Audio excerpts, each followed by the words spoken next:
Huwag kang masyadong maaga sa lugar na ikaw lang mag-isa. Story time. Ako si Arturo, isa akong sakristan at choir ako sa simbahan. Noong 14 years old ako, nangyari to. Isang normal na araw lang para sa akin to.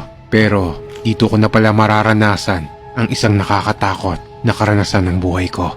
Alauna ng tanghali to at sarado na ulit ang simbahan ng mga oras na to dahil katatapos lang ng misa ng alas 12 ng tanghali.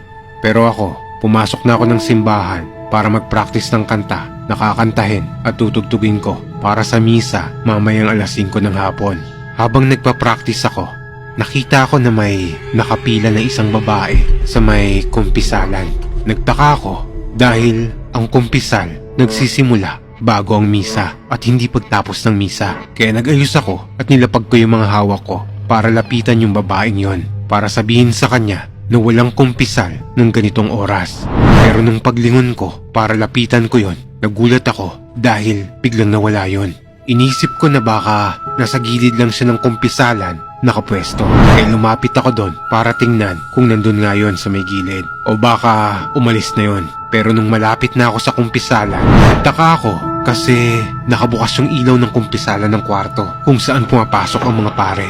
Nagulat ako nang biglang bumukas ang pinto ng kumpisalan at dahan-dahang may lumalabas na isang pare doon. Pero ang nakikita ko pa lang ng mga oras na to ay yung kasuotan ng pare na yon. Pero laking gulat ko nang paglabas nun, bumungad sa akin ang buong anyo nun. Wala yung ulo at nakalutang yon na animoy damit lang pero may mga kamay yon. Sa sobrang gulat at takot ko, umaripas kagad ako ng takbo at dumiretso ako sa likod ng altar ng simbahan namin kung saan ako pumasok. Pero pagdating ko sa may pinto, nakalak na yon. Takang-taka ako dahil hindi ko naman nilak yung pinto na yon.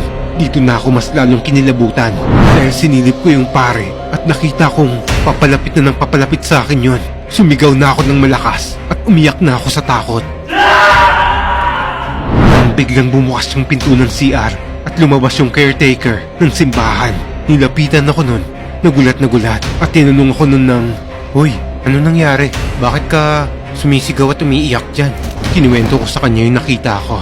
At sinabi na lang sa akin nun na pangalawa na raw akong nakakita at nakaranas nun. Parehong-pareho raw kami ng kwento ng unang nakakita ng pugot ng ulo ng pare na yon.